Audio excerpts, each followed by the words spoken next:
નમસ્તે મિત્રો, હું છું સિદ્ધાર્થ છાયા.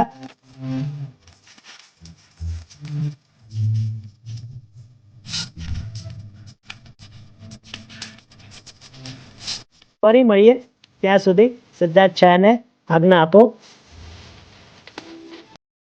નમસ્તે મિત્રો, અને પોડકાસ્ટ ડાયરીના નવા ભાગમાં તમારા બધાનું સ્વાગત છે.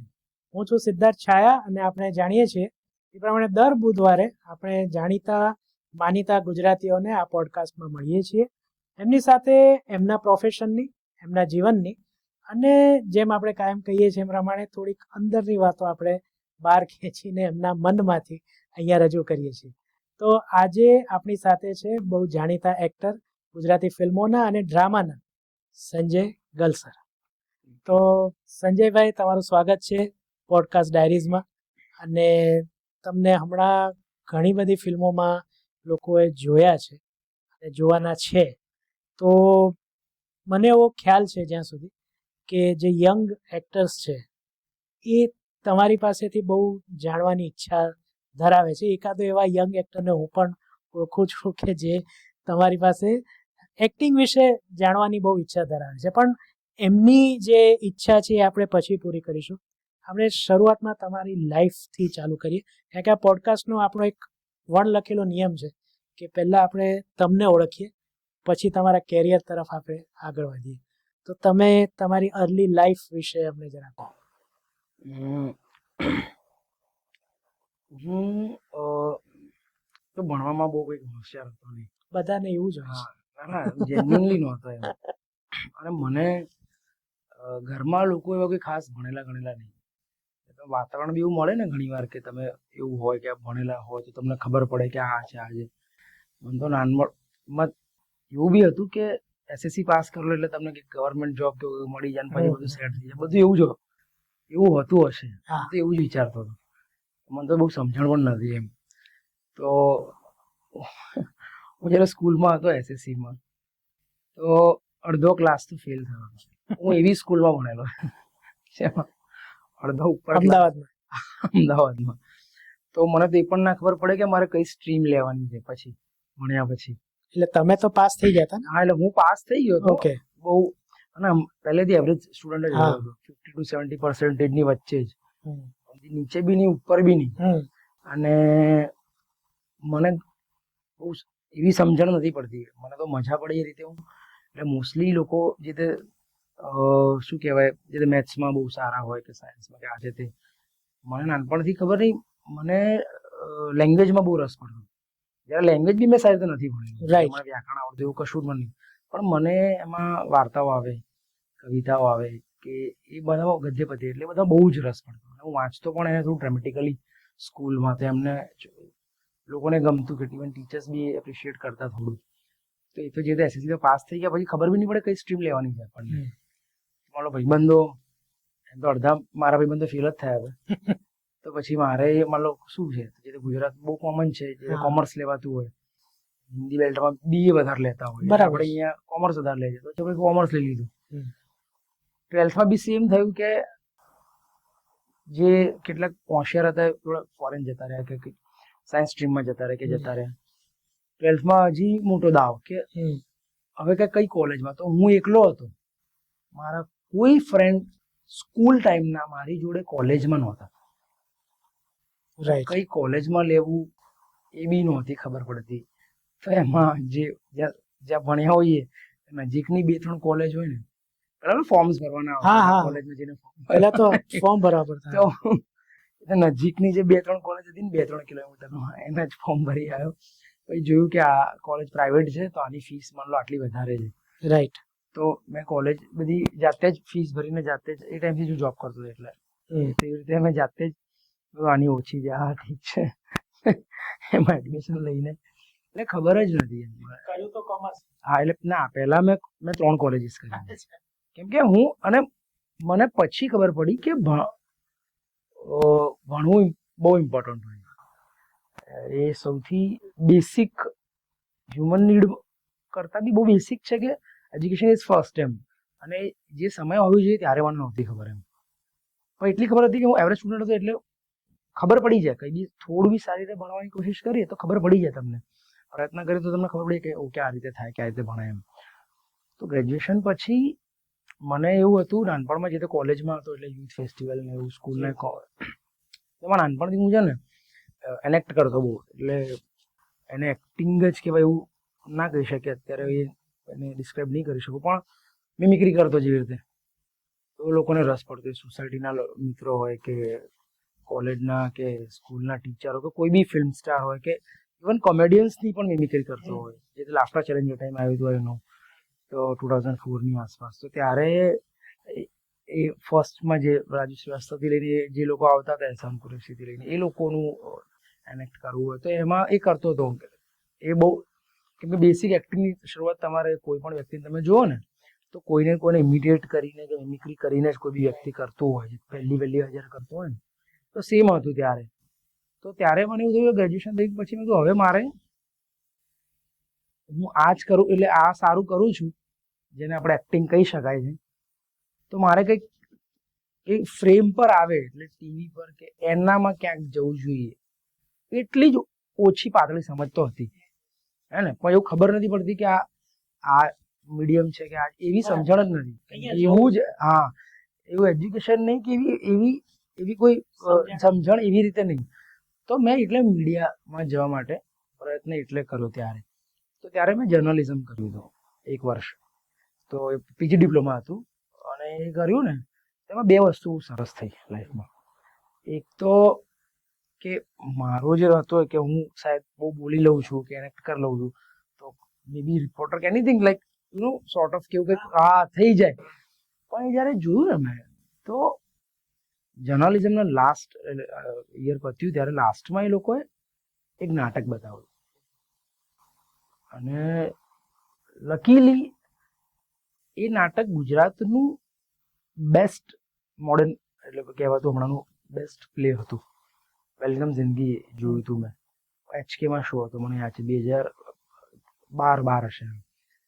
અને એના એ ત્યારે 100 શો જેવું થવા આવ્યું હશે, અને 3 એક્ટર 2-2.5 કલાક સુધી, એટલે મેં મારી લાઈફમાં નાટક જોયું પહેલું, અને એ બી શ્રેષ્ઠ નાટક ગુજરાતી રંગભૂમિનું.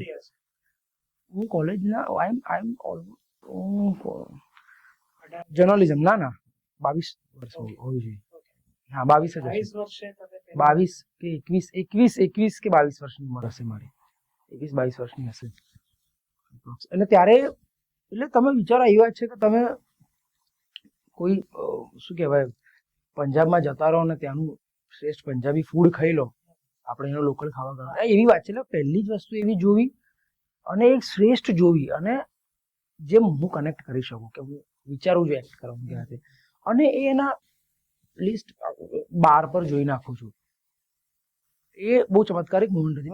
એટલે હું મેસ્મરાઇઝ થઈ ગયું, આ કઈ દુનિયા છે, આ 3 લોકો 2-3 કલાકથી કોઈ પણ કટ પ્રકારનો આપણે જે વિચારે ને સિનેમામાં સેજ થોડું ખબર પડી જતી હોય, હવે 15 વર્ષથી આપણને ખબર છે ઇન્ટરનેટ આવ્યા પછી કે આવું કે કટ હોય છે, આ છે તે, ઓકે. એટલે મારે અને મેં પહેલું ને છેલ્લું એ નક્કી કર્યું ત્યારે જે જોઈને, હું લાઈફમાં પહેલી વાર કંઈક વસ્તુ મેં નક્કી કરી એવું થયું હતું કે હું આ જ કરીશ, હું આ કરીશ, આ કંઈક જુદી દુનિયા છે અને બહુ જ બ્રિલિયન્ટ છે.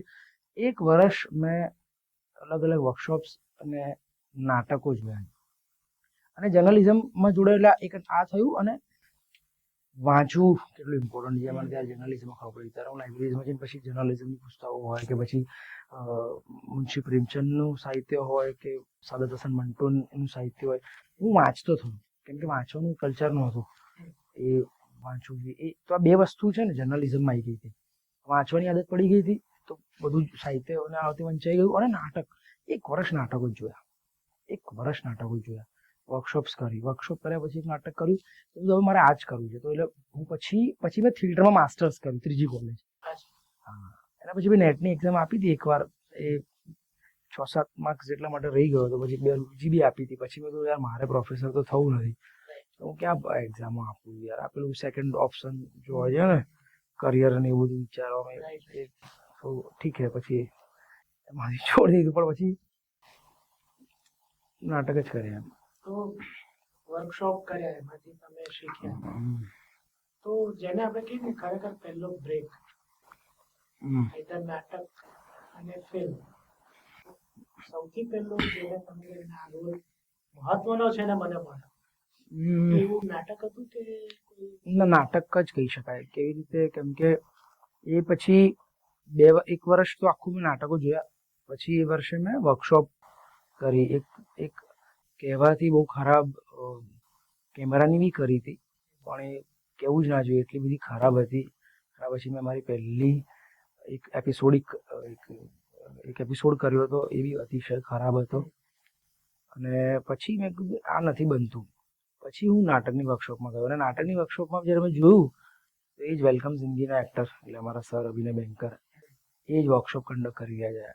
અને બહુ જ સુંદર જગ્યા અમદાવાદની નટાણી જે છે, એ બહુ જ સુંદર થિયેટર છે ત્યાંનું, એમ્ફી થિયેટર.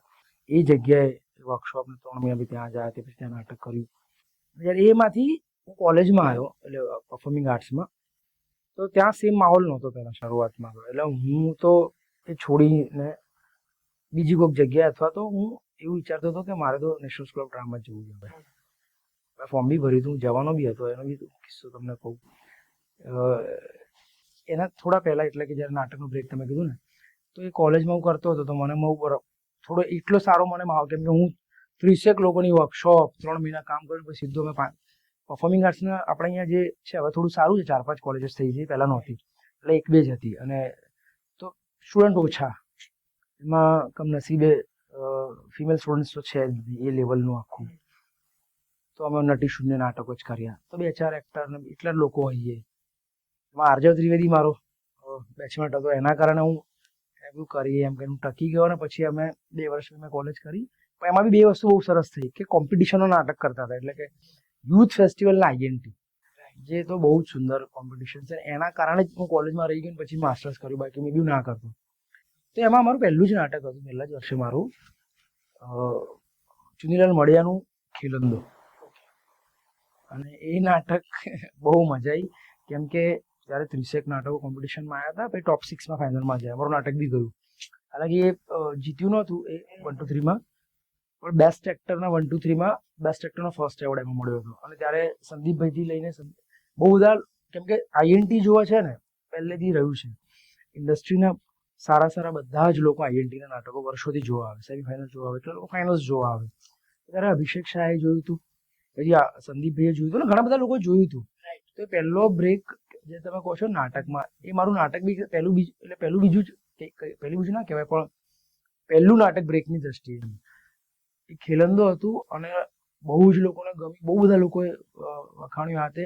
અને અભિષેકભાઈ બી એવી રીતે જ ત્યારે જે એ જ વર્ષથી એ કાસ્ટિંગ ડિરેક્ટર મને થયા હતા, ત્યારે જ એમને આ છેલ્લો દિવસનું કાસ્ટિંગ બી એ નાટકમાં આર્જવને જોયો, અને આર્જવને એમને બોલાય, એટલે જો કોઈ આર્ટિસ્ટ તમે જો પછી તમે એને ઓડિશન માટે બોલાવો ને, તો એ પ્લેટફોર્મ હતું, એમ પ્લેટફોર્મની દ્રષ્ટિએ. પછી એને બોલાવ્યો અને કાસ્ટ કર્યો. અને પછી બીજા બધા લોકો જ્યારે કિશન ગઢવી કરતો હતો, એના આઈએનટીના નાટકો હું કરતો હોય, હેમાંગ શાહ કરતો હોય, મારી એજના જે બી લોકો જ્યારે નાટકો કરતા હતા, નાટકોમાં જોવે.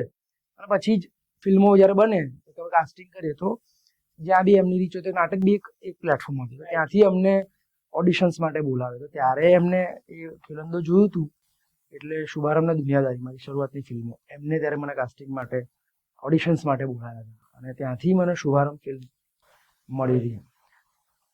એટલે એમ કહેવાય ને કે પહેલી કમાણી એ શુભારંભ ફિલ્મ તરીકે એ જ ગણાય. હા, એને પેલે એ જ એવી ફિલ્મ હતી કે જેમાં ઓલમોસ્ટ એવો થોડો પ્રાઇમરી રોલ હતો.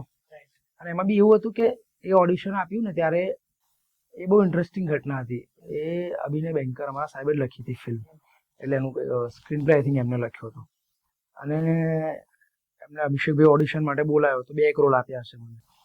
તો એક ઇમરાનનું કે કેરેક્ટર હતું, એનું ઓડિશન આપ્યું. પછી એક બીજું વિજય નામનું કેરેક્ટર હતું, જે આખું કેટર કરે છે, જે લગન છે. બંને ગમ્યા હશે ડિરેક્ટરને અને કાસ્ટિંગ ડિરેક્ટરને, બંનેને. તો એમને મને પૂછ્યું પહેલાં અભિષેકભાઈએ પૂછ્યું કે તારે કયો રોલ કરવો છે. બરાબર, આ ઇમરાનવાળા રોલમાં મને રસ પડ્યો. મને આના સીન્સ 1-2 જ છે, એટલે પેલાનો સેકન્ડ હાફમાં 5-6 સીન છે અને પ્રોપર રોલ છે. અને હું તો થિયેટર ભણેલો હતો એટલે અમને તો રસ પડે એમાં, લેન્થ કરતા કેરેક્ટરમાં રસ વધારે પડે. અને મને એ કેરેક્ટરમાં થોડું હતું મારા દિમાગમાં ઘણી બધી વસ્તુ, મારે આ કરવું.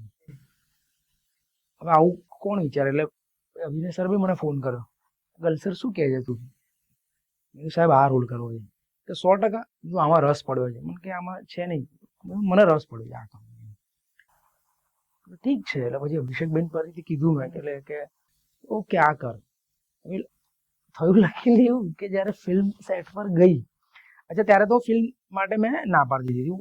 એટલે પછી થોડા ટાઈમમાં કે યાર મારે તો ફિલ્મ નથી કરવી, એ દુનિયાદારીમાં કે શુભારંભમાં થયું, મારે નથી કરી. મને સિનેમામાં રસ જ નહોતો, એટલે સિનેમા એક્ટિંગમાં એટલો રસ નહોતો. હજી પણ એવું થાય છે, મને બહુ થોડો ઓછો રસ થાય. મે બી શાયદ મેં એમાં રોલ નથી કરે એટલે આઈ ડોન્ટ નો, બટ હજી બી મને સહેજ ઓછો રસ થાય. તો મેં ત્યારે જે મેં કોલેજમાં ના પાડી હતી ને કરવાની નાટક, પેલું પરફોર્મન્સ ભણવાની ફર્સ્ટ યરમાં, ત્યારે મને આરજે કીધું કર. એ ત્યારે ફિલ્મમાં બી દુનિયાદારી શુભારંભ ટાઈમમાં પણ મેં ના પાડી, મારે ફિલ્મો નથી કરવી યાર, મારે નાટક જ કરવું છે. મેં તો ફોર્મ ભર્યું એનએસડી, હું તો એનએસડી જ જઉં છું. ત્યારે બી મને આરજે રોક્યો અને કીધું તું કે તું જઈશ એનએસડી, ત્યાંથી ડિગ્રી લઈશ, ઉદાહરણ તરીકે એટલે ડિપ્લોમા કરીશ, બરાબર છે. અને હું એવો કોન્ફિડન્સમાં હતો કે હું ક્રેક જ કરી લઈશ. મારે આ જ જોઈએ છે, હું આ ક્રેક, અને એ હતું કે હું કરી લઈશ એ પ્રમાણે. તો ત્યાં જઈશ, તો ત્યાં ભણીશ, તો પાછળ તું શું કરીશ? તો કે તને ઓલરેડી અત્યારે તું નાટક બી કરે જ છે, એના કારણે તને ફિલ્મમાં અને ઓડિશન આપે છે, ઓડિશનમાં બી તું સિલેક્ટ બી થઈ જાય, એટલે તારું ક્લિયર, એટલે તું ઓલરેડી ક્રેક કરી જ રહ્યો છે. તો તારે પાછું કેમ જવું છે? યાર મને હજી એ જ રસ પડે જે હમણાં બી છે, જેમાંથી બહુ વધારે ફરક નહીં પડ્યો. તો સારું એમ.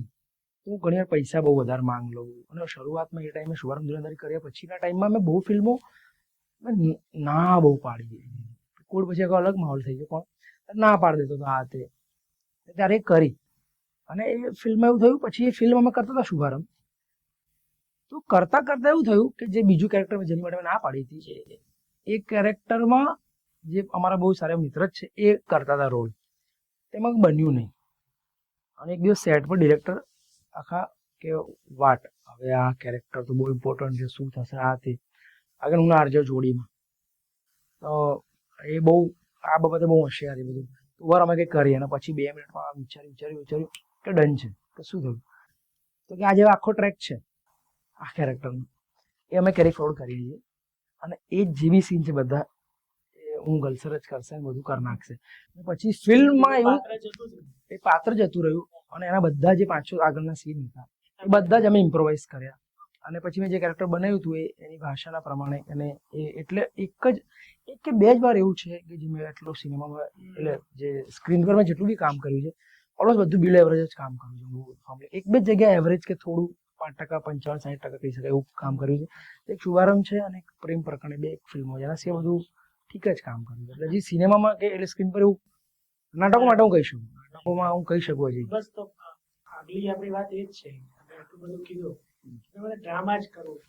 હા, એ હજી બી ખબર હજી બી થોડુંક એવું છે કે ડ્રામા તો કેમ તમને પકડી છે જે સિનેમા?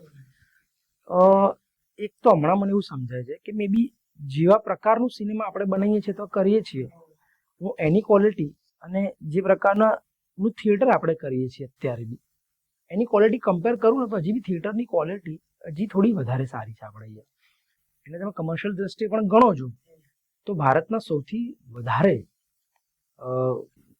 કમર્શિયલ ટર્મમાં સૌથી વધારે ધગધગતી રંગભૂમિ તરીકે પણ ગુજરાતી જ છે.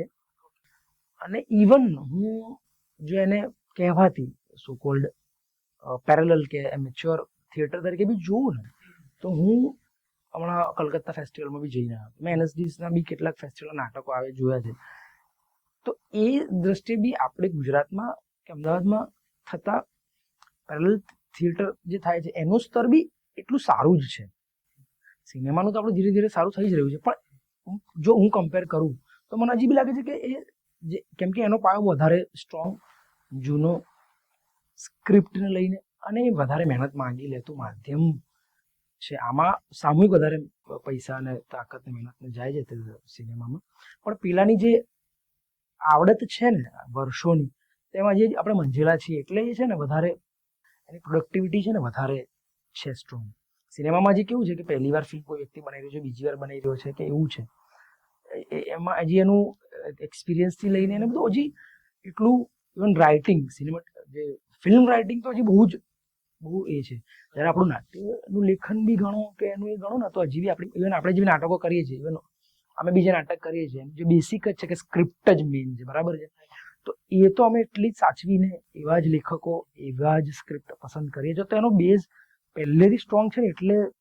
અને જો સ્ક્રિપ્ટ સારી હોય, કિરદાર સ્ટ્રોંગ હોય અને તમને જ્યારે લાઈવ પરફોર્મ કરવા મળતું હોય તો એની જે સટીકનેસ જે મળે છે પરફોર્મ કરવાની બી એટલે હજી સુધી ફિલ્મમાં હું નથી કમ્પેર કરવામાં થિયેટર તરફ વધારે જતું રહેવાનું. તમને લાગે છે કે તમને શોખ છે એટલે તમને બધું ગમે છે, હા, પણ કોઈ એક એક્ટર છે હમ, જે અત્યારે આવી રહ્યો છે બહાર, હમ. છેવટે તો કલા પ્રત્યેનો સંતોષ તો જોઈએ, હમ. પણ શું એમાંથી એનું જીવન ચાલે? ના, બહુ ડિફિકલ્ટ, એટલે 100% તો ના નહીં પણ 90% તો ના. હું એટલે જ કહીશ કે તમે મુંબઈમાં જુઓ તો કમર્શિયલ રંગભૂમિ પર નાટક કરવાથી લોકોના ઘર ચાલે છે. એ આપણે આપણા ગુજરાતમાં બી છે પણ બહુ જ ઓછા. ઇવન હું તો પણ આ વસ્તુ તો સિનેમામાં બી લાગુ પડે જ છે. તમે સિનેમામાં બી જે લોકો ફૂલ ટાઈમ સિનેમા એટલે સ્ક્રીન કરે છે એમાં બી મને આઈડિયા જ્યાં સુધી 80% લોકો બીજું કંઈક અર્થોપાર્જન કરતા જ હશે. બાકી ડિફિકલ્ટ છે. થિયેટરમાં તો ઓલ ડિફિકલ્ટ છે કેમ કે એમાં વેતનનો જે બંનેનો જે માપદંડ આપણે તો કમ્પેરિઝન કરીએ, મૂલ્યાંકન કરીએ તો એનું વોલ્યુમ ઓછું છે. પણ સિનેમાથી બી સ્ક્રીનથી બી થઈ જાય છે એવું નથી જ એમ. હા, એટલે તમે એટલી ફ્રિકવન્ટલી કામ કરતા હોય ને એટલે વોલ્યુમમાં કરતા હોય, કેટલી ફિલ્મો કરતા હોય, એટલા પ્રોજેક્ટ્સ કરતા હોય તો થઈ જતું હોય. પણ હવે એવું છે કે તમારે બધા જ મીડિયમ કરવા પડે. આપણે હવે એ ટાઈમમાં છે અને પેરેલલી કરવા પડે એવું છે. તમને કોઈ એક રોલ આપે ડ્રામામાં કે સિનેમામાં, તો તમે કેવી રીતના એને તૈયારી કરો? કોઈ એવી ફિક્સ પ્રોસેસ છે કે શું કરો? હા, હું એટલી બધી પ્રિપરેશન છે ને એ પહેલા તો સ્ક્રિપ્ટના અકોર્ડિંગ તમને સ્ક્રિપ્ટ આપે, મેં ઘણી બધી રિજેક્ટ કરી પેલો સમય હતો. ના સ્ક્રિપ્ટ વાંચ્યા વગર બી. હા, એટલે હવે તમે વાંચો છો? ના, રસ જ નતો એટલે હવે નહીં. હવે પછી તો શું છે, શરૂઆતમાં પહેલા બહુ ઓડિશન્સ થતા, પછી સીધું હવે અત્યારે મિક્સ થઈ ગયું છે કે સીધું ફોન બી આવી જાય, કોઈ વાર ઓડિશન પણ આપવું પડે એમ. કોઈ વાર એવું લાગે કે ઠીક ફિલ્મ હોય તો બી ફોન આવી જાય, ઘણી વાર સારી ફિલ્મ હોય તો ઓડિશન છે. એટલે એવું નક્કી નથી, આપણે ચૂઝ કરી શકીએ હવે એવો તો છે જ નહીં. સિવાય કે જેવી રીતે તમે પોઝિશન પર હો ઘણી વાર તો તમારી પાસે ચૂઝ કરવાનું એ છે, એવું પોઝિશન તો અત્યારે છે જ નહીં. તમને કંઈ બી કામ મળે અને તમે આર્થિક રીતે પહેલા વિચારો અત્યારે, કેમ કે જે પ્રોડક્ટ છે, હા એટલે એકદમ પેલું ગંદાતું કે કામ હોય તો તમે હા ના પાડે. બાકી તો શું બનવાનું છે ને, કેમ કે ફિલ્મનું માધ્યમ એવું છે ને કે તમને ખબર જ નથી શું બનવાનું. તમે ખાલી એટલું જ જો કે જે બનાવવાળો વ્યક્તિ છે એ કેટલો ક્લિયર છે, જે વાર્તા કહી રહ્યો છે એ ડિસેન્ટ છે. તમે આટલું જો અને તમે તમારું જુઓ કે તમને તમારો રોલ કે તમને પૈસા બેમાંથી કંઈ બી એક સારું મળતું હોય તો તમે કરી લો. હવે કોવિડ પછી એવું જ થઈ ગયું છે, જો તમે ફૂલ ટાઈમ એક્ટર કે આર્ટિસ્ટ હો ત્યારે બહુ જોતા નથી. પછી તમે જુઓ છો કે સારી એક્ટિંગ કરવી છે તો સારી સ્ક્રિપ્ટ લઈશ, જાતે નાટક કરી લઈશ. તો આપણે એવું ઇમેજિન કરી લઈએ કે કોઈ એક કામ તમે સ્વીકાર, શૂટિંગનો પહેલો દિવસ છે. હા, હું એ પ્રિપેરેશનમાં એવું છે કે પહેલા તો બેસિક તો સ્ક્રિપ્ટ તમે વાંચો, એટલે સ્ક્રિપ્ટની ડિમાન્ડ શું છે રોલ માટે, પછી કોણ બનાવી રહ્યું છે, ડિરેક્ટર જોડે તમે ચર્ચા કરો, તમને ખબર તો પડે ને એમ કે ઓકે અહીંયા આટલું જ કરવાની જરૂર છે, કે ઓકે એનું એક તો તમને અંદાજો આવી જ જાય ને કે આમાં આ જ છે. અને થોડો બી બહુ વધારે નહીં પણ થોડો બી સેન્સિબલ અને એવરેજ સમજવાનો બી ડિરેક્ટર હોય અને એવરેજ સ્ક્રિપ્ટ બી હોય તો તમે કંઈ બી ના કરો ને એ સુંદર રીતે લખાયેલા ડાયલોગને સુંદર રીતે બોલી બી જતા હોય ને એમાં કોઈ વાંધો નહીં, કશું એક્ટિંગને લઈને બી કંઈ ના હોય ને તો બી ડિસન્ટ બહાર આવી શકે. એનું બેસ જ એ છે કે સારી સ્ક્રિપ્ટ, થોડી સમજણ, પછી જો એની એક્સ્ટ્રા ડિમાન્ડ હોય રોલ માટે લઈને હોય કે ભાઈ આ પ્રકારનું કેરેક્ટર છે કે એને સીનને લગતો કોઈ ડિમાન્ડ હોય કે જે કરવું પડે તો એ પછી જોઈએ એમાં કે આ છે તો એના ઉપર કામ કરીએ થોડું ઘણું, પણ એવું આવતું જ નથી કશું કામ. એક તો તમને કહું છું એવું કામ જ નથી આવતું કે જેમાં કંઈક એક્સ્ટ્રા એફર્ટ. હમણાં મેં એક સ્ક્રિપ્ટ વાંચી હતી તો એમાં સ્ક્રિપ્ટમાં ડાયલોગ ગુજરાતીમાં હતા અને મને કીધું કે ડુંગરપુરનું કેરેક્ટર છે ઉદાહરણ તરીકે, તો મને રસ પડ્યો. તો મેં એક બે જણને કીધું જે સ્ટુડન્ટ હતા થિયેટર કરે ડુંગરપુરના હતા. તો હવે તો એક્સેસ ઇઝી થઈ ગયું છે, તમે યુટ્યુબ પર નાખો તો જે તમને જોઈએ મળે, રેફરન્સથી લઈને ભાષાથી લઈને બહુ બધું. હવે એવું નથી તમારે ક્યાંક જઈને જવું પડે, હવે થોડું ઇઝી આ રીતે થયું છે. હા, ઇવન તમે રીલ્સમાં બી જુઓ ને તો બી તમને હવે તો રીલ બી એક એવું માધ્યમ છે કે તમે એમાંથી બી છે ને ટેક્સચરથી લઈને રેફરન્સથી લઈને ઘણી બધી વસ્તુઓ તમે આજુબાજુ હવે બહુ ઇઝી છે એમ. તો મેં તો એ બે છોકરાઓ હતા, એમને હવે પ્રોજેક્ટ જ હમણાં ખાડે ગયો જેવું થઈ ગયું છે. ડોન્ટ નો કરીશ કે નહીં એનું કરીશ તો હું વિચારું જે રીતે કરીશ ડોન્ટ નો. તો એમને બેસાડીને મને આ કોમનલી હું કરતો હોઉં છું, ડાયલોગ રિરાઇટ ઘણી, કેમ કે આપણે છે ને મેં કહું ને રાઇટિંગથી જ માર છે સિનેમામાં. શું બોલાશે કેવું લખાયું હશે એમાંથી બહુ જ સ્ક્રીન પ્લે બહુ ખરાબ લેવલે લખાતો એ તો બહુ છે જ. તો હું બહુ બેસિક છે, હું સ્ક્રિપ્ટ વાંચતો હોઉં તો ત્યારે એમાં એક અક્ષર બી હું તો ચેન્જ, એકચ્યુઅલી સારી સ્ક્રિપ્ટ હોય એવી કે અક્ષર બી ચેન્જ ના કરવું પડે, પણ હું છે ને જાતે રિરાઇટ થોડું કરી લેતો છું. એટલે રાઇટર ડિરેક્ટર અને એની જોડે જ્યારે રીડિંગ સેશન થતું હોય ને ત્યારે જ મારા જે થોટ આવ્યા હતા, તો એ પ્રોસેસ ત્યાંથી શરૂ કરી દીધી. બેસિક જ પ્રોસેસ આ છે કે થોડું કઈ રીતે બોલાશે, શું બોલાશે, કેરેક્ટર શું બોલશે, આવું આટલું બેસિક તો કરી લઈએ છીએ. આના પરથી મારો આગલો સવાલ જોડાયેલો છે કે ઘણા એક્ટર હોય, ડિરેક્ટર્સ એક્ટર હોય, બીજા એક્ટર્સ એક્ટર. તમારું કેવું છે? તમે ડિરેક્ટર કે? મોટા ભાગે લોકોએ સારી ફિલ્મો તમે જુઓ ને દુનિયાના ઇતિહાસની, સારો એક્ટર હોય ને એમને મહાન ડિરેક્ટરોએ જ વધારે આઇકોનિક રોલ આપ્યા છે. તો એ બંનેના કોમ્બિનેશન પર જ મને લાગે છે એ બધું હોય છે. પણ ફાઇનલ કોલ મોસ્ટલી ડાયરેક્ટરનો જ હોય. એક્ટર એમાં ખાલી એક્ટર સ્ટેક માટે કહી શકે કે સર એક હજી લઈ લઈએ કે મારે હું હજી આ એક, અને કોઈ સારો ડિરેક્ટર ના પાડે. તો ફાઇનલ કોલ કે સિનેમા એ ફિલ્મમાં શું રાખવું, કેવું દેખાશે, એ ફાઇનલ કોલ એ ડિરેક્ટરનો જ રહેશે. માધ્યમ જરા એનું છે જે એટલે એ હોય. ગુજરાતી ઇન્ડસ્ટ્રી જે મેં જોઈ છે બિફોર 2000 અને હવે ઘણો ચેન્જ આવ્યો છે. તમને આ ચેન્જ જે અત્યારે થયો છે છેલ્લા 10-15 વર્ષમાં, એમાં જે પ્રમાણે ગુજરાતી ફિલ્મોની સ્થિતિ છે અત્યારે, હું મારું પોતાનું દેખ પણ જે બહારથી વાતો આવે છે એના પર જ કહું છું. તો એમાં જે અત્યારે પોઝિશન છે, સારી ફિલ્મો બને છે, ખરાબ ફિલ્મો પણ બને છે અને અતિશય ખરાબ ફિલ્મો પણ બને છે. તો ગુજરાતી ફિલ્મો જે સ્તરે અત્યારે છે એની પાછળ કોણ જવાબદાર છે? એટલે ફિલ્મ ઇન્ડસ્ટ્રી છે કે દર્શકોને ફિલ્મ નથી જોવી કે શું, કે ક્યાંય બીજું કઈ લેગ થાય છે? એટલે આપણે જ્યારે પણ મળીએ ને, આપણે મરાઠી સિનેમા વિશે વાત કરીશું, આપણે સાઉથના સિનેમા વિશે, બહુ જાણકાર હશે તો બંગાળી સિનેમા વિશે વાત કરાવશું, હિન્દી તો આપણી આસપાસ છે જ, પણ બે ગુજરાતીમાં અત્યારે ગુજરાતી ફિલ્મો વિશે વાતો થતી હોય એવું આજે 15 વર્ષથી જે ચેન્જ આવ્યો છે ત્યાર પછી પણ બન્યો નથી. ના, એમાં એવું છે ને કે જ્યારે બી જે લોકો મળે ને ગુજરાતી ફિલ્મની વાત કરે તો એમાં જે સારું કામ થતું હોય એમાં ઓછી માત્રામાં થતું હોય તો એની ઓછી વાત થાય, અને મોટું જે છે એ બધું ઠીક થતું હોય અને એની ખુદણી વધારે થાય. પણ આ છે ને દરેક ઇન્ડસ્ટ્રીમાં થતું હોય. એટલે આ તમે પુષ્પા કે એવી તેલુગુ 2 ફિલ્મો જુઓ, સામે એમની 90 ઉપર ફ્લોપ ગયેલી ફિલ્મોની આપણે નહીં ચર્ચા કરતા. આપણે જ એનો એક ફાયદો ખાલી એટલો છે કે એમની પાસે જે 2 છે ને એ કમર્શિયલી સક્સેસ કે એકેડેમિકલી ક્લેમ્ડ ક્રિટિકલી એક્લેમ્ડ નો બાર થોડો ઊંચો છે, કેમ કે એમની પાસે એટલા વર્ષનો એક્સપિરિયન્સ, સંસાધન, ઓડિયન્સ બધી રીતે એ લોકો એ છે. તમે એનાથી નથી એટલે એની જોડે એ રીતે કમ્પેર ઓછી કરો છો, એટલો જ ફરક પડી જાય છે. તમિલમાં બી એટલી ફિલ્મો બનતી હોય છે, આમાં બી બનતી હોય છે. મજા એટલી છે જે રીતે ત્યાં માનો 100 ફિલ્મ બનતી હોય, અહીંયા 100 ફિલ્મ બનતી હોય તો આપણે 1 કે 2 જ સારી અથવા 1-2 એવરેજ બની જઈએ. ત્યાં બી 80-90 ખરાબ હોય છે, પણ ત્યાં એવરેજ થોડી વધારે હોય છે અને બહુ સારી 3-4 વધારે હોય છે.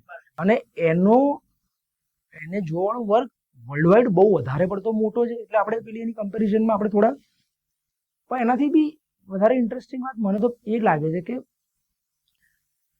કોઈ બી બનાવવાનું મીડિયમ છે ને આર્ટનું સિનેમાનું, એનો ઇન્ટેન્ટ પર વધારે જાય. એટલે તમે તેલુગુ સિનેમા જોવાનો ઇન્ટેન્ટ જે છે કમર્શિયલ બહુ ગજબ છે. તમને ખબર છે કે એમને જે ફિલ્મો બનાવે છે એની ઓડિયન્સ છે એટલે એ રીતે ફિલ્મો બનાવે. એટલે ગુજરાતી નાટક એક વર્ગ જોવા જાય છે, બરાબર છે, તો એને છે ને એનો એન્ટરટેનમેન્ટનો ઉદાહરણ તરીકે થોડો રસ વધારે છે. તો કહેવાતા ગુજરાતીમાં કોમેડી નાટકો વધારે હોય છે, પણ તમે એને સારું થ્રિલર કે સારું કંઈક બીજું આપો ને એને રસ પડે જ છે. એને માધુરી દીક્ષિત હમણાં છેલ્લે જોયેલું ગુજરાતી નાટક, બહુ જ બ્રિલિયન્ટ નાટક.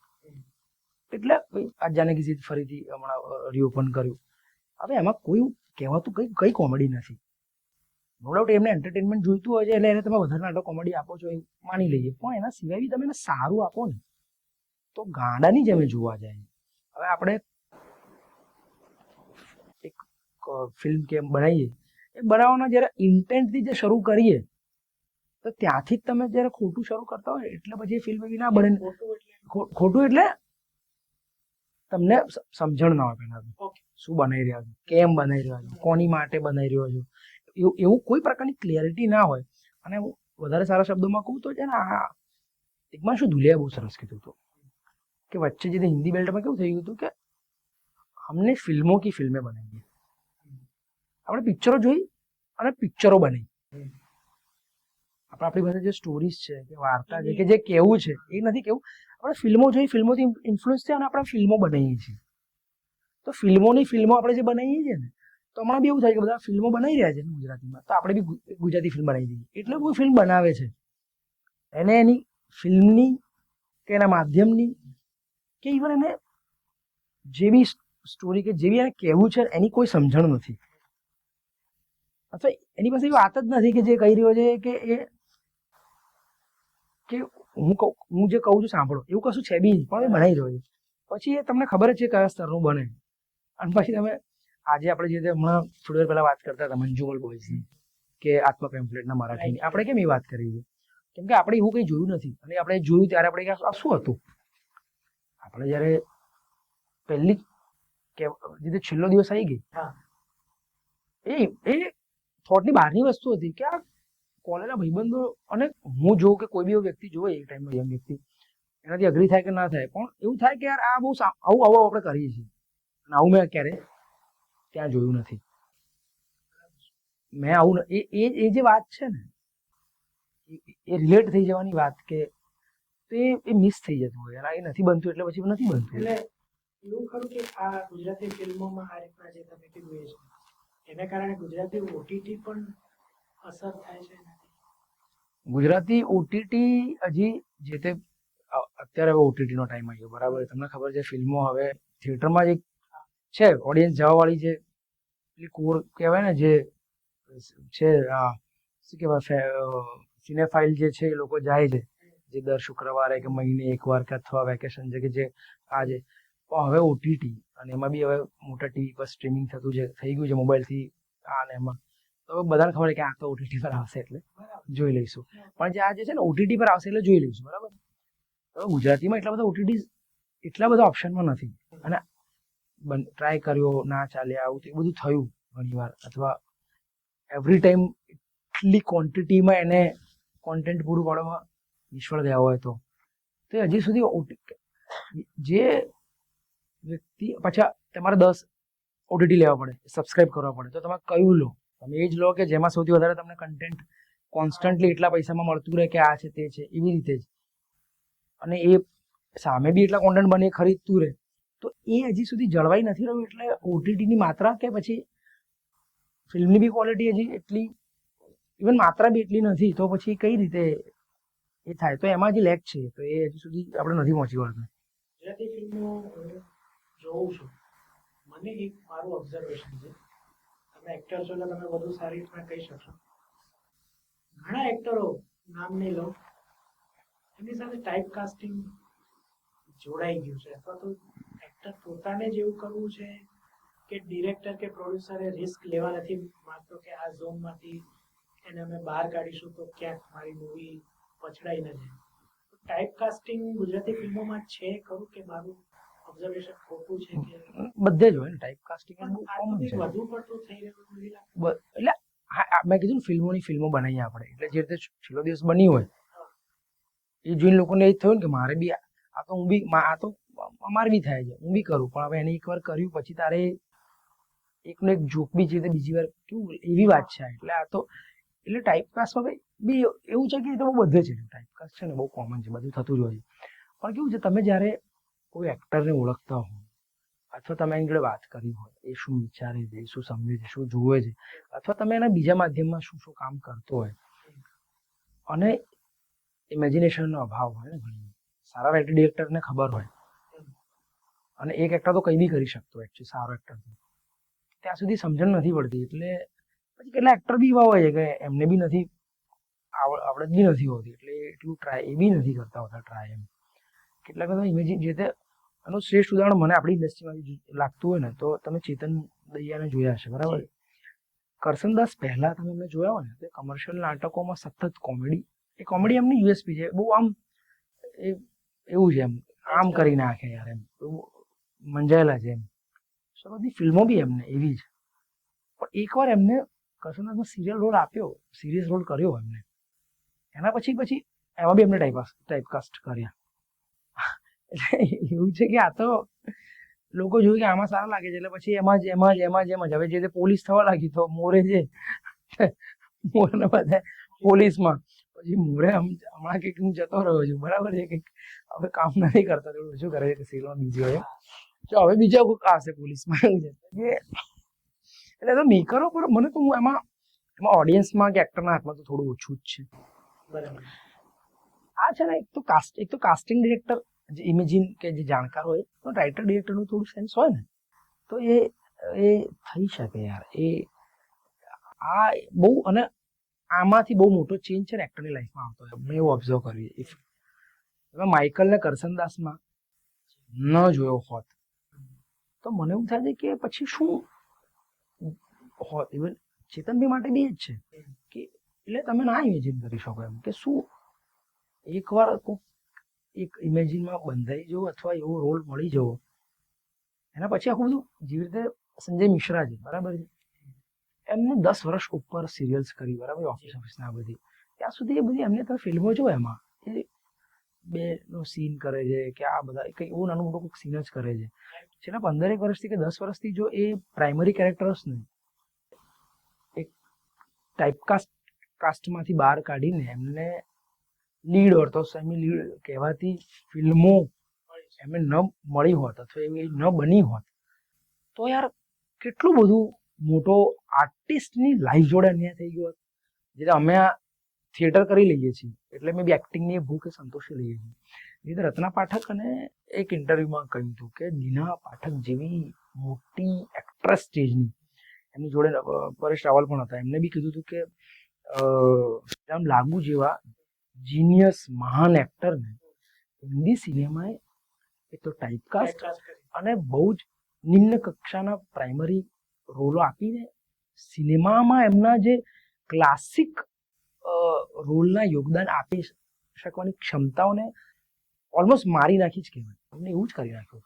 એટલે હું આજે મને તો એટલે હું આ વધારે રિલેટ એટલે એક્ટર તરીકે વધારે કરી શકું છું કે જે માણસ સતત સ્ટેજ પર કે બીજા કોઈ માધ્યમમાં બી કે ભયંકર પોટેન્શિયલથી લેસ છે અને કામ કરી રહ્યો છે, ફિલ્મમાં આવીને પછી એવા 1-2 એવરેજ બિલો એવરેજ કેરેક્ટરો જ કરી રહ્યો છે, અને શાયદ પછી આવા જ કોઈક મોટા આર્ટિસ્ટની જેમ એ કંઈ નહીં કરે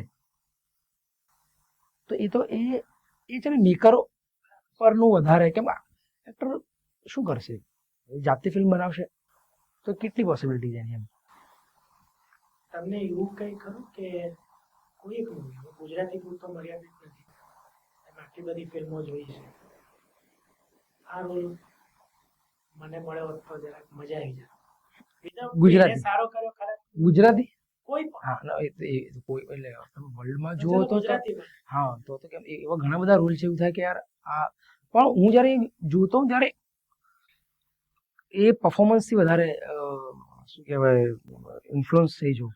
પણ એવું ના થાય મને ક્યારેક કે મેં આ રોલ, કેમ કે એ તો મેં કર્યો જ નથી. અને માન લો હું કરતો તો મેં જોયું છે એટલે હું આવું કહું છું કે આ મેં હા એવું ઘણી વાર થતું હોય કે જ્યારે તમે કોઈક સારી સ્ક્રિપ્ટની તમને ખબર હોય, જો તમને, અને તમે પછી એનું કામ જુઓ ને ત્યારે એવું થાય કે આટલું આ ના કરી શક્યો, એવું થતું હોય કે આ તો એટલું બેસિક હતું યાર. તો એવું એટલે તમને થોડી સમજણ છે એટલે તમે એવું બોલતા હો છો, એટલે એનો અર્થ એવું થઈ જાય કે મેં આ કર્યું તો સારું, પણ એ બનતું નથી. વાત એવી બનતી. હા, કોઈ એવો રોલ આ પ્રકારનો મળે તો મજા. આપણે જેમ કે હમણાં તો જસ્ટ ઉદાહરણ જ આપણું કે માઇથોલોજીકલ મૂવીઝ બને છે અને રાવણનો રોલ મળે એટલે રાવણનું ઉદાહરણ, હા એટલે કાઇન્ડ ઓફ આઇકોનિક રોલ એવો કોઈ, હા એવી કોઈ ઈચ્છા કરી મને. હા એટલે હું છે ને અનએક્સપ્લોર્ડ એવા કોઈ કેરેક્ટર કે રોલ મળે તો મજા આવે, પણ મારી પોતાની એવી કોઈ એવું છે નહીં કે મારે આ રોલ કરવો જ છે. પણ મને એવું છે કે કોઈક એવા કેરેક્ટર્સ, ઉદાહરણ તરીકે કોઈક હું એમ કહું કે હમણાં પ્રતિકભાઈની ફિલ્મ બી આવવાની છે, મહાત્મા જ્યોતિરાવ ફૂલે, જે હું સાહિત્ય વાંચતો કે મને થોડું પોલિટિક્સ અને સોશિયલ આમાં રસ વધારે છે, તો હું એ પુસ્તકો, હિસ્ટ્રી, ડોક્યુમેન્ટરી બહુ વાંચતો હતો. ત્યારે મને કોઈક વાર એવું થાય કે જેને સમાજ બદલવામાં બહુ આઇકોનિક ભૂમિકા ભજવી હોય એવા કેરેક્ટરો કરવાનો રોલ સહેજ મને થાય કે જેને સામાજિક બદલાવ લાયા હોય. તો એવું કોઈક વાર થતું હોય કે એવું કંઈક મળે તો મજા પડે. પણ આમાં એવું છે કે આ તો કેવું છે કે એ તો એમની લાઈફ ઇન્ટરેસ્ટિંગ છે એટલે મન થઈ રહ્યું છે. હું ક્યારેક કોઈક એવું નેગેટિવ એવું કેરેક્ટર કરું જે ફેમસ થઈ જાય, આઈ ડોન્ટ નો એમ, અને મને એમાં મજા વધારે આવી ગયું, જ્યારે એવું હોવું બી નહીં, મને ગમતું બી ના એવું બનવું, મારા થોટ બી ના હોય. આ તો મારી ઇન્ડિવિજ્યુઅલ હ્યુમન તરીકેની ઈચ્છા પ્રમાણે થોડું વધારે લાગે છે. રોલને લઈને હજી ખબર નહીં ઓછું, પણ એક્ટર તરીકે એવું થાય કે આપણું માધ્યમ છે, બનતું હોય છે એટલે એવું મને થાય છે. જેથી એવું થાય મને કોઈક વાર કે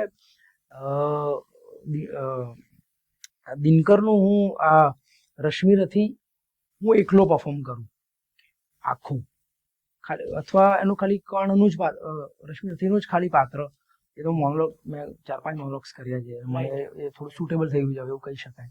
અને હવે એ જ ઇઝી એટલે નાટક કરવું એમ બી અઘરું, અને બધા લોકોને લઈને કરવું વધારે ડિફિકલ્ટ છે. એટલે એવું થાય 2-3 એક્ટર કે એક એક્ટરનું હોય પણ વધારે મહેનતનો સમય આપીને કરીએ તો એવું થાય કોઈક વાર કે રશ્મિરથી નો મોનોલોગ કંઈક હું કરું, અથવા બાબા સાહેબ આંબેડકરની હું વેઇટિંગ ફોર વિઝા હું કરું, ઓર ફૂલેનું, એવું કંઈક એવું થાય કોઈક વાર મને આઇકોનિક કેરેક્ટર લઈને જો સ્ટેજ પર વિચારતો હતો. સિનેમામાં થોડું માધ્યમ બહુ એ છે, મારો ફોટે થોડો હજી થિયેટર જ વધારે છે, સ્ક્રીન હજી એવું કામ બી નથી કર્યું એટલે હું નથી કોન્ફિડન્ટ નથી એમાં હજી. શરૂઆતમાં મેં કીધું એ પ્રમાણે કે નવા એક્ટર્સ જે ભણી રહ્યા છે એક્ટિંગ, એને તમારે કોઈ સલાહ આપવી હોય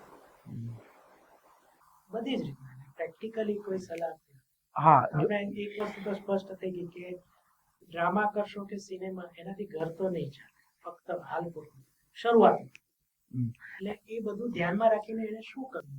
હા, હવે આ બહુ ઇન્ટરેસ્ટિંગ છે. નિખાર લાવવા. હા, એટલે પહેલા તો હું ઓલ આર્ટ પીસ કે ઇન્ડસ્ટ્રી પ્રમાણે જોઉં ને કે તમે કોઈ બી ફિલ્ડમાં તમે થોડા હાર્ડ વર્કિંગ એટલે બહુ મહેનતું, બીજાથી સહેજ ઇતર નીકળી આવતા એવા હોવ, જુદા પડી આવતા એવા હોવ, તો થોડા ટાઈમ પછી બી જે 3 વર્ષનું ગ્રેજ્યુએશન કરતા હો કે 5 વર્ષનું આ કરતા હોય, આ થોડો એવો ટાઈમ છે કે આ 5-10 વર્ષ બી લાગે અને 30-40 વર્ષ બી લાગે, નેવર નો. તો આની જે આ ફિલ્ડની જે છે ને એની અનઇવનનેસ જે કહીએ આપણે, શું કહેવાય, અનિશ્ચિતતા જે છે ને એની વધારે માત્રામાં છે. એવું નહીં કે 2 વર્ષનો કોર્સ કરશો અને કંઈ મળ્યું, એવું નથી. તો પહેલી તો ચેતવણી જ આ છે કે તમને નથી ખબર.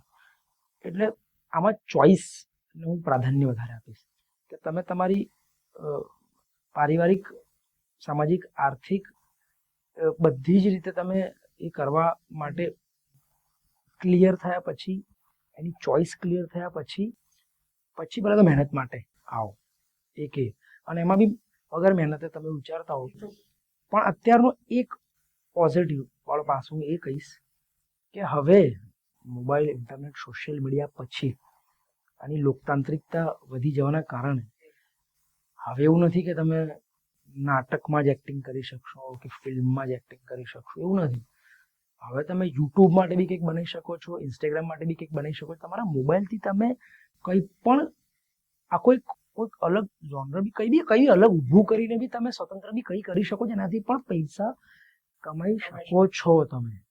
એટલે એક જ જે રીતે કોઈક મીડિયમને પકડીને એને જ પ્રાધાન્ય આપીને, અને એના કરતાં બી હું એવું વધારે કહીશ શરૂઆત માટે તો, કે જે રીતે 2-3 વર્ષ આપણે ભણતા હોઈએ એટલે 1-2 વર્ષ કે થોડા ટાઈમ સુધી ફિલ્ડ એમાં કામ કરતા લોકો અને જે ઓનેસ્ટ છે એ લોકો એમને સાંભળી, એમની જોડે કામ કરી, વાતો કરી, ઇવન થોડું ઘણું જોઈને કોઈ ફિલ્મમાં 1-2 વાર અસિસ્ટ કરો, 1-2 નાટક અસિસ્ટ કરો, એ જોયા પછી આખો માહોલ જોયા પછી જાણો કે તમે પોતે એમાં ક્યાં ફિટ બેસો છો, એમાં તમે કેટલું શ્રેષ્ઠ કરી શકો છો, અને તમારું કેલિબર અને તમારું પોટેન્શિયલ અને તમારી કામ કરવાની ક્ષમતા બધું કેવું છે, ને પછી ચોઈસ અને એના નિર્ણયની જે આવે પળ ત્યાં તમે નક્કી કરો તો હું એને વધારે આ બેસિક સલાહ આપી ઇન્ફ્લુઅન્સ થવા કરતા, કેમ કે એ બહુ ડાર્ક છે. જે અમારી તો ચોઈસ છે આ કરવું.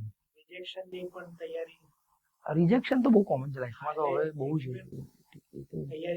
હા એ કહ્યું ને મેં, કેમ કે તો કોમ્પિટિશન તો હવે કેટલી એ થઈ ગઈ, હવે તો બહુ એટલે પતી ગયું છે એમ. રિજેક્શન શું છે તો અમે લોકો મુંબઈ નહીં ગયા, હું નથી ગયો, મેં ત્યાં જઈને સ્ટ્રગલ કરવું પડે બધું મેં નથી કર્યું. પણ તમે ત્યાં જાઓ તો ત્યાં તમે 100 જણની લાઈનમાં ઊભા હો, એમાં જેમ તમારે એક લાઈન બી ના હોય, તમારું લુક ચહેરો જોઈને ફિટ નોટ ફિટ કહી નાખતા હોય, એવું રિજેક્શન તમે જોયું તો તમને અંદાજ આવે લોકો 10-10 વર્ષથી ત્યાં મુંબઈ રહે છે, પૈસા નથી, બહુ એટલે મેન્ટલ, ફિઝિકલ, ઇકોનોમિકલ બધી રીતે કેટલું બધું છે એમ.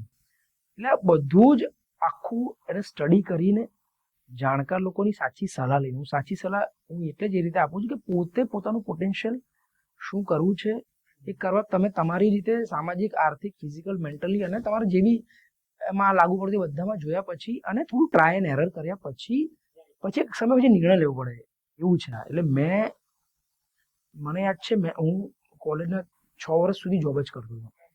હું સવારે કોલેજ જાઉં, પહેલા સુરતની સવારે કોલેજ જાઉં, પછી બપોરે ઓફિસ જાઉં, રાત્રે નાટકના રિહર્સલ કરું, પછી સવારે ઓફિસ જાઉં, બપોરે કોલેજ આવી, પછી સાંજના રિહર્સલ, પછી શૂટ. એ રીતે જ કામ કરવા માટે ટેવાયેલો હતો. પછી એક ટાઈમે હું જોબથી થોડો કંટાળો પછી મેં નથી કર્યું, એવું મૂકી દીધી. અને અત્યારે ફૂલ ટાઈમ હવે એ મૂકી દીધી, તો હવે મારે થોડા ના ગમતા કામ બી કહેવાતા પૈસા માટે કે આર્થિક સદ્ધરતા માટે મને સહેજ ઓછો રસ હોય, પણ એક પ્રોડક્ટ છે એમાં હું મારી સમજણ આપીશ તો એમાંથી જે પ્રોડક્ટ બનવાની છે તો બનવાની જ છે, અને એમાંથી મને બી મારી એક રસનો વિષય એટલે જ આર્થિકતા તો મેળવી શકીશ. માનો એ ન મળે તો મારે શું કરવાનું? તો હું એ તૈયારી જોડે કહું બીજું કંઈ પણ કામ કરી લઈશ દુનિયાનું, કંઈ પણ. મારે માન લો સ્વિગી તરીકે કોઈ ઉતરતી કક્ષાનું કામ નથી, પણ મારી પાસે કોઈ નથી બીજી કોઈ અને મારી પાસે મારો બાઇક છે, તો એમાં મારે ડિલિવરી કરવાની કોઈ વસ્તુ કામ એક ઇટ ઇઝ અ વર્ક, એ કામ આવ્યું એનાથી હું પણ જે મને ખાલી મારી જીવન જરૂરિયાતની પૈસા મળતા હોય ને મળી જાય ને, તો આ જીવન થિયેટર કરવા માટે આઈ એમ રેડી. તો આ મારી એક જે ચોઈસ છે ને, એ એવી રીતે તમારે એક કોઈ બી લેવલ પર જઈને એ નિર્ણય તમારે કરવો પડે એમ. તો સંજય ગરસન હવે પ્રોજેક્ટ્સ કયા છે, નાટક અને સિનેમા? નાટકમાં તો હમણાં જેવી રીતે જ્ઞાનવર્ષ અને મસાજના હું શો અત્યારે કન્ટિન્યુ છે એટલે એ કરતો હોઉં છું. ગુરુદત્ત બી એક હતું, પણ એના શોઝ કેમ કે બહુ જ મોટી કાસ્ટ, બહુ 30-40 લોકો હતા, એ અમે બંધ કરી દીધું એવું જ કહી શકાય. અત્યારે નથી શો કરી રહ્યા એટલે, કેમ કે એ કાસ્ટને ભેગી કરી, કેમ કે હવે મોટાભાગના જેટલા બી લોકો કરીએ છે ને એ હવે સિનેમામાં કે સિરિયલ્સમાં કે બધા બહુ બિઝી છે, ક્યાં કોઈક શીખવાડે જાય તો નથી થતું. તો 2-3 એક્ટરના નાટકો હોય ને એ કરી શકીએ છીએ. એટલે જ્ઞાનવર્ષ અને મસાજ કન્ટિન્યુ છે, અને આ વર્ષે કયું નવું નાટક વિચારું તો 2-3 છે આપેલી વસ્તુ એમાં કરીશું. આ વર્ષ એન્ડ સુધીમાં નાટક કરવાની વિચારમાં. ફિલ્મોમાં મેં જે છેલ્લે ફિલ્મો કરી એમાંથી આ વર્ષે 3-4 રિલીઝ હતી. એક થઈ ગઈ મુક્તિઘર, 3 રિલીઝ મેમાં છે એક સાથે. જગત આવી રહી છે 3 મે, 30 કે 31 મે જમકુડી રિલીઝ થઈ ગઈ. અને જોજો ગુજરાતી જો ઓટીટી એપ છે એની પર શિવાભાવી નામની એક ફિલ્મ તો મેમાં, એટલે હમણાં જ આ મહિને જ ઓલમોસ્ટ 3 આવી રહી છે. પછી મને બહુ યાદ નથી, કે કંઈક હોય. એક ફિલ્મનું શૂટિંગ હું કરી રહ્યો છું, એટલે એ ખબર નહીં હોય ક્યારે રિલીઝ થશે. નામ હજી કંઈ? એક એ ડિસ્ક્લોઝ કરાય એવું નથી એમ, એટલે પણ એક છે, એક મરાઠી ફિલ્મ છે, એનું એક ગુજરાતી રીમેક છે ઓફિશિયલ. એ અમે બનાવી રહ્યા છે અત્યારે. એ બનશે પછી, હવે એનું બહુ અંદાજ નથી. તો એના માટે આપણે પરિવાર ક્યારેક મળીશું, 100%. સાથે મળીશું. તો સંજયભાઈ, મજા આવી તમને મળીને, અને ગુજરાતી ફિલ્મ અને કળા ઇન્ડસ્ટ્રીની એકદમ કહેવાય ને કે બેઝિક વાતો અમને તમારી પાસેથી જાણવા મળી. આશા છે તમને પણ આ અમારું પોડકાસ્ટ ગમ્યું હશે. સંજયભાઈના ઘણા ફેન્સ છે, તેમને વિનંતી છે કે આ પોડકાસ્ટ તમે જુઓ અને તમારા મિત્રો સાથે અને અન્ય ફેન્સ સાથે શેર કરો. સંજયભાઈ આપણી ચેનલ અત્યારે સબસ્ક્રાઇબ કરવા જઈ રહ્યા છે આપણી સામે જ, એટલે તમે પણ સબસ્ક્રાઇબ કરો અને બને તેટલા મિત્રોને એની સાથે જોડો, કારણ કે આપણે અહીંયા ઘણા બધા લોકોને મળવાના છીએ, ઘણા બધા લોકોને સાથે અંતરંગ વાતો કરવાના છીએ. તો આવા પોડકાસ્ટ આવતા રહેશે, પ્લસ રિવ્યુઝ પણ આવતા રહેશે આ ચેનલ ઉપર. તો અત્યારે ચેનલ સબસ્ક્રાઇબ કરો. સિદ્ધ ટોક્સ અત્યારે સબસ્ક્રાઇબ કરી લીધી છે. તો મળીએ આપણે ફરીથી પોડકાસ્ટ ડાયરીઝના આગલા એપિસોડમાં. ત્યાં સુધી સંજયભાઈ, તમારો ખૂબ ખૂબ આભાર. તમારો પણ ખૂબ ખૂબ આભાર. Thank you. છાયાને આજ્ઞા આપો અને તમને બધાને મારા તરફથી આવજો. Good bye.